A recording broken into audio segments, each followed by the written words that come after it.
വാസിഷ്ഠസുധ യോഗവാസിഷ്ഠസാരം നിർവാണപ്രകരണം 5-ാം സർഗം അർജുനോപാഖ്യാനം.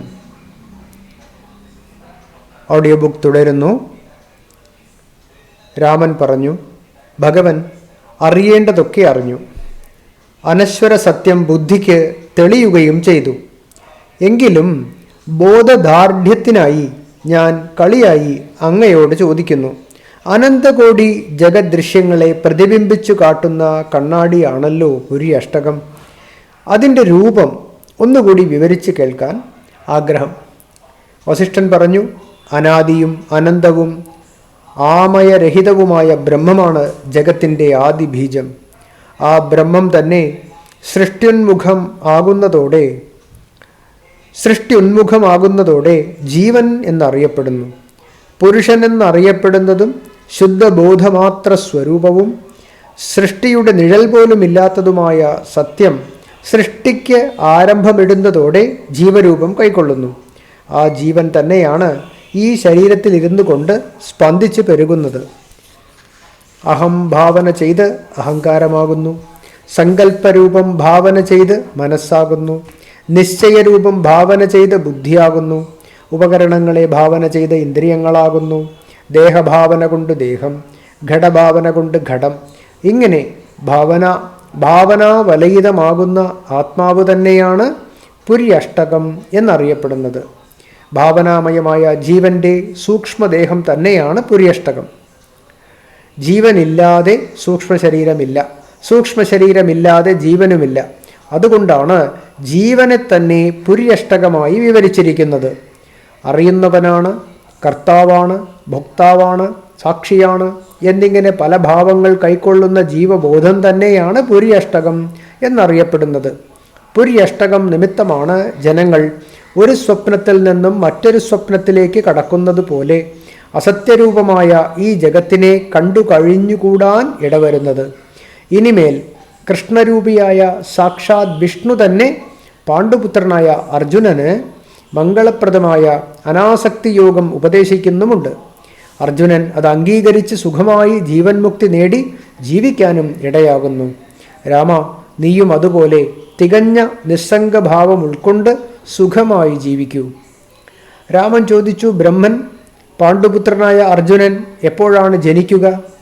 ഹരി അദ്ദേഹത്തിന് എങ്ങനെയുള്ള നിസ്സംഗത്വമാണ് ഉപദേശിക്കുക? വസിഷ്ഠൻ പറഞ്ഞു, രാമ, ഓരോ ചതുർയുഗം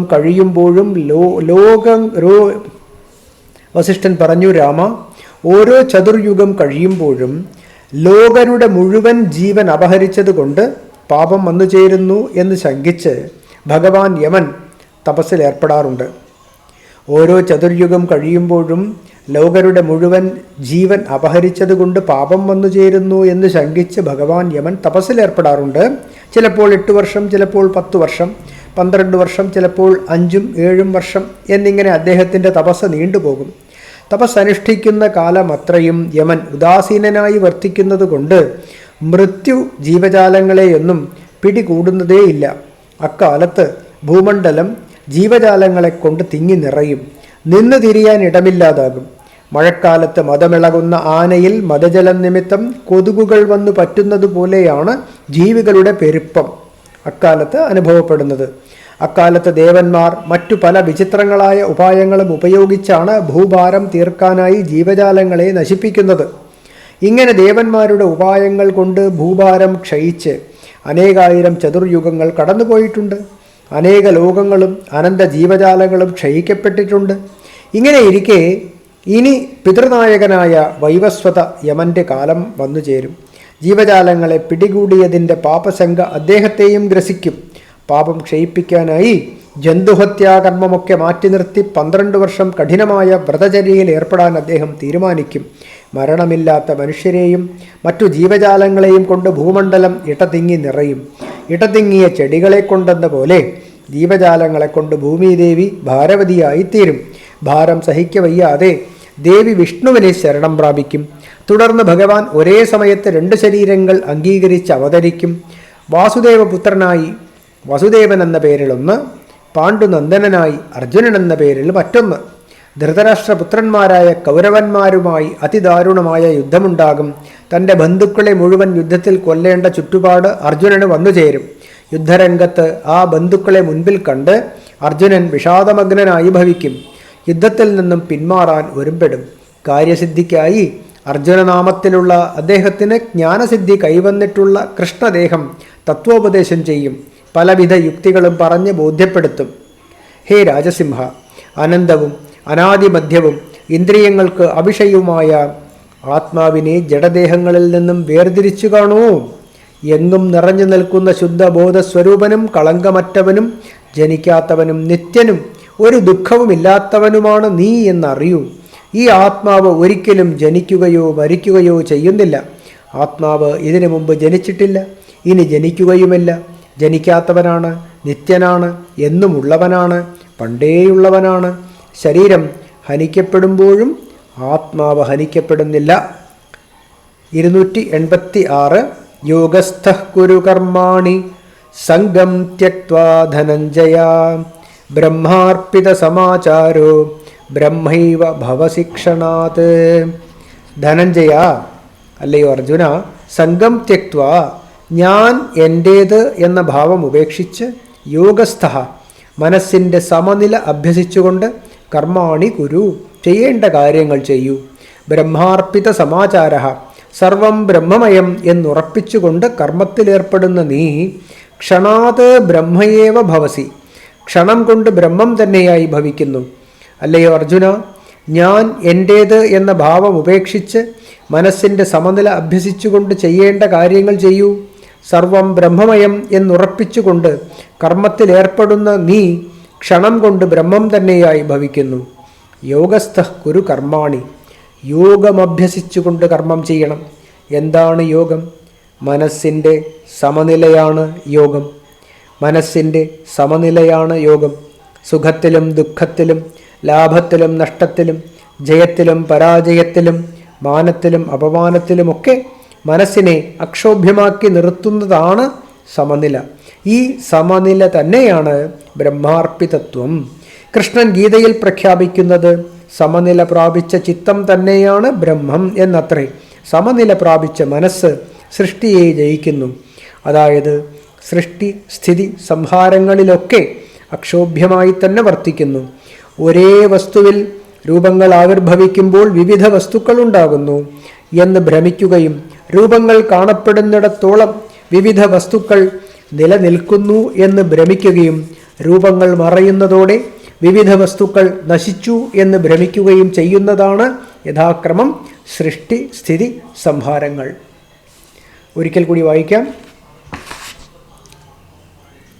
ഒരേ വസ്തുവിൽ രൂപങ്ങൾ ആവിർഭവിക്കുമ്പോൾ വിവിധ വസ്തുക്കൾ ഉണ്ടാകുന്നു എന്ന് ഭ്രമിക്കുകയും രൂപങ്ങൾ കാണപ്പെടുന്നിടത്തോളം വിവിധ വസ്തുക്കൾ നിലനിൽക്കുന്നു എന്ന് ഭ്രമിക്കുകയും രൂപങ്ങൾ മറയുന്നതോടെ വിവിധ വസ്തുക്കൾ നശിച്ചു പോകുന്നു എന്ന് ഭ്രമിക്കുകയും ചെയ്യുന്നതാണ് യഥാക്രമം സൃഷ്ടി സ്ഥിതി സംഹാരങ്ങൾ. മനസ്സിൻ്റെ സമനില തെറ്റിച്ച് ചലിപ്പിക്കുന്നത് ഈ ഭ്രമങ്ങളാണ്. വസ്തു ഒന്നേ ഉള്ളൂ എന്നും രൂപദർശനങ്ങളിൽ വസ്തുവിന് മാറ്റമൊന്നും സംഭവിക്കുന്നില്ല എന്നും അറിഞ്ഞയാളിന് യഥാർത്ഥത്തിൽ സൃഷ്ടി സ്ഥിതി സംഹാരങ്ങളൊന്നും സംഭവിക്കുന്നില്ല. ഈ ഉറപ്പ് അയാളെ ക്ഷണത്തിൽ ബ്രഹ്മമാക്കി മാറ്റുന്നു. കൃഷ്ണൻ തുടരും. എല്ലാം ഈശ്വരാർപ്പണമാക്കി ഈശ്വര സ്വരൂപനായി ദുഃഖമൊഴിവാക്കൂ. എല്ലാ ജീവജാലങ്ങളുടെയും ആത്മാവായി വിളങ്ങുന്ന ഈശ്വര രൂപം പ്രാപിച്ച് ഭൂമിക്ക് ഭൂഷണമായി തീരൂ. സങ്കല്പങ്ങളൊക്കെ സന്യസിച്ച് സമചിത്തനും ശാന്തനുമായ മുനിയായിത്തീരൂ. സന്യാസയോഗത്തിലൂടെ കർമ്മവിമുക്തി നേടൂ. അർജുനൻ ചോദിക്കും, ഭഗവൻ, സംഘത്യാഗം, ബ്രഹ്മാർപ്പണം, ഈശ്വരാർപ്പണം, സന്യാസം, ജ്ഞാനം, യോഗം ഇവയ്ക്കൊക്കെ തമ്മിൽ എന്താണ് ഭേദം? എനിക്ക് മോഹം വിട്ടുകിട്ടാനായി വിശദമായി പറഞ്ഞു തരൂ. ഭഗവാൻ പറയും, സങ്കല്പങ്ങളെല്ലാം ശമിച്ച് കട്ടിപിടിച്ച വാസന ഒഴിഞ്ഞു പോയാൽ ഭാവനാരൂപമൊന്നുമില്ലാതെ അവശേഷിക്കുന്ന അനുഭവം തന്നെയാണ് ബ്രഹ്മം. അത് നേടാനുള്ള പ്രയത്നമാണ് ജ്ഞാനമെന്നും യോഗമെന്നും അറിയപ്പെടുന്നത്. ഈ ജഗത്ത് ബ്രഹ്മം തന്നെ, ഞാനും ബ്രഹ്മം തന്നെ എന്ന തീരുമാനമാണ് ബ്രഹ്മാർപ്പണം. കർമ്മങ്ങളിൽ ഫലചിന്ത വെടിയുന്നതാണ് സന്യാസം. സങ്കല്പത്യാഗമാണ് നിസ്സംഗത്വം. ദ്വൈതഭാവന പാടെ കൈവിട്ട് സൃഷ്ടിയെ മുഴുവൻ ഒരേ ഈശ്വരനായി കാണുന്നതാണ് ഈശ്വരാർപ്പണം. അർജുന, മനസ്സ് എന്നിലർപ്പിക്കൂ. എപ്പോഴും എന്നെ ആശ്രയിക്കൂ. എല്ലാ കർമ്മം കൊണ്ടും എന്നെ യജിക്കൂ. എവിടെയും എന്നെ കണ്ട് നമസ്കരിക്കൂ. എന്നെ ലക്ഷ്യമാക്കി നീ ഈ വിധമെല്ലാം കഴിഞ്ഞുകൂടുമെങ്കിൽ തീർച്ചയായും എന്നെ തന്നെ പ്രാപിക്കും. സാമാന്യമെന്നും പരമമെന്നും എനിക്ക് 2 രൂപങ്ങളുണ്ട്. ശംഖചക്ര ഗദാധാരനായി കൈക്കാലുകളോടുകൂടിയ സാകാര രൂപം എൻ്റെ സാമാന്യ രൂപമാണ്. ഭക്തന്മാരുടെ രുചിഭേദമനുസരിച്ച് അത് അനേകമാണ്. അനാദ്യന്തവും ഏകവുമായ ബോധരൂപമാണ് എൻ്റെ പരമരൂപം. ബ്രഹ്മമെന്നും പരമാത്മാവുമെന്നുമുള്ള ശബ്ദങ്ങളിലാണ് ആ രൂപം അറിയപ്പെടുന്നത്. പരമരൂപം അറിഞ്ഞ് ഉണരാത്തിടത്തോളം നീ ആത്മജ്ഞാനിയാകുന്നില്ല. അതുവരെ ചതുർഭുജാകാരനായ ദേവനെ പൂജിച്ച് ഭജിക്കൂ. ആ ക്രമമനുസരിച്ച് മുന്നോട്ടു പോയാൽ ചിത്തശുദ്ധി വന്ന് പരമരൂപമറിയാൻ കരുത്തുള്ളവനായിത്തീരും. എൻ്റെ അനാദ്യമായ ആ പരമരൂപം അറിഞ്ഞാൽ പിന്നെ ജനിക്കേണ്ടി വരുന്നില്ല. മാനമോഹങ്ങളില്ലാത്തവരും സംഘദോഷത്തെ ജയിച്ചവരും ആത്മാവ് മാത്രമേ സത്യമായുള്ളൂ എന്നുറപ്പു വന്നവരും ലൗകിക കാമങ്ങൾ വിട്ടുപോയവരും സുഖദുഃഖ രൂപങ്ങളായ ദ്വന്ദ്വഭാവങ്ങൾ ഉൾക്കൊള്ളാത്തവരുമായ മഹാപുരുഷന്മാർ ശാശ്വതമായ ആ പരമാത്മപദം കണ്ടെത്തുന്നു. 287 പദ്യം. യസ്യ സർവേ സമാരംഭാഃ കാമസങ്കൽപ്പവർജിതാഃ ജ്ഞാനാഗ്നിദഗ്ധകർമാണം തമാഹുഃ പണ്ഡിതം ബുധാഃ.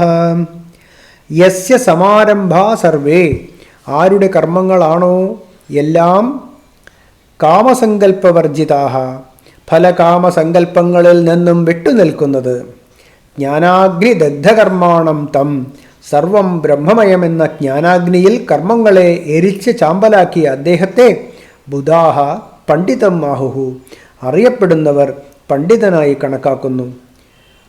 ആരുടെ കർമ്മങ്ങളാണോ എല്ലാ ഫലകാമസങ്കൽപ്പങ്ങളിൽ നിന്നും വിട്ടുനിൽക്കുന്നത്, സർവം ബ്രഹ്മമയം എന്ന ജ്ഞാനാഗ്നിയിൽ കർമ്മങ്ങളെ എരിച്ചു ചാമ്പലാക്കിയ അദ്ദേഹത്തെ അറിവുള്ളവർ പണ്ഡിതനായി കണക്കാക്കുന്നു.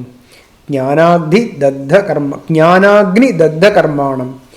ബാഹ്യകർമ്മങ്ങളെ ത്യജിക്കുന്നതല്ല സന്യാസം. ദേഹം കൊണ്ട് സദാ കർമ്മം ചെയ്തുകൊണ്ടിരുന്നാലും സർവത്ര ബ്രഹ്മഭാവന പുലർത്തി ജ്ഞാനാഗ്നിയിൽ കർമ്മവാസനകളെ എരിച്ചു ചാമ്പലാക്കുന്നതാണ് സന്യാസം. ലൗകിക ഫലങ്ങൾ നേടി സുഖിക്കാനാണല്ലോ ഒരാൾ കർമ്മം ചെയ്യുന്നത്. ചിത്തശുദ്ധി വന്ന് ജ്ഞാനം ദൃഢപ്പെടുന്നതോടെ നിരപേക്ഷവും അനന്തവുമായ ആത്മസുഖം അനുഭവപ്പെടാൻ തുടങ്ങുന്നു.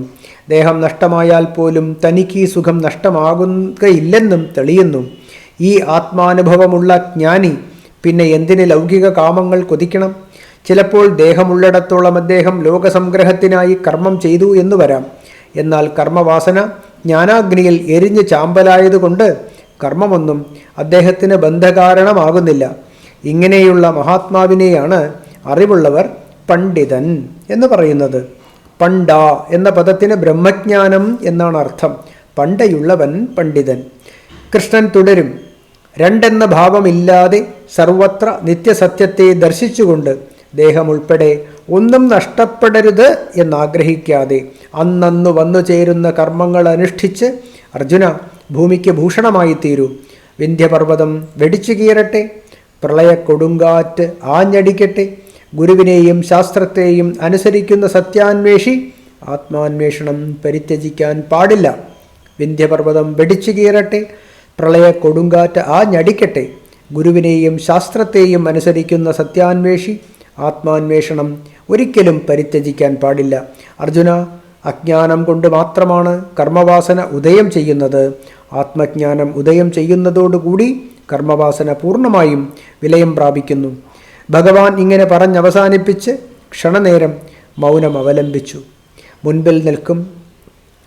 ക്ഷണനേരം മൗനം അവലംബിച്ച് മുമ്പിൽ നിൽക്കും. തുടർന്ന് നീലത്താമരയുടെ മുമ്പിൽ മുരളുന്ന വണ്ടുപോലെ അർജുനൻ പ്രതിവചിക്കും. ഭഗവൻ, എൻ്റെ ശോകഭാരം മുഴുവൻ അകന്നു പോയിരിക്കുന്നു. സത്യബോധം തെളിഞ്ഞിരിക്കുന്നു. അങ്ങരുളിയ ജ്ഞാനാമൃതം നുകർന്ന് സൂര്യകിരണം തട്ടിയ താമരപ്പൊയ്ക പോലെ എൻ്റെ ബുദ്ധി ഉണർവുറ്റതായി തീർന്നിരിക്കുന്നു. ഇത് ശ്രീ വാൽമീകീയേ മോക്ഷോപായേ നിർവാണപ്രകരണേ അർജുനോപാഖ്യാനം നാമ പഞ്ചമഹാ സർഗഃ. Audio book തുടരുന്നതാണ്.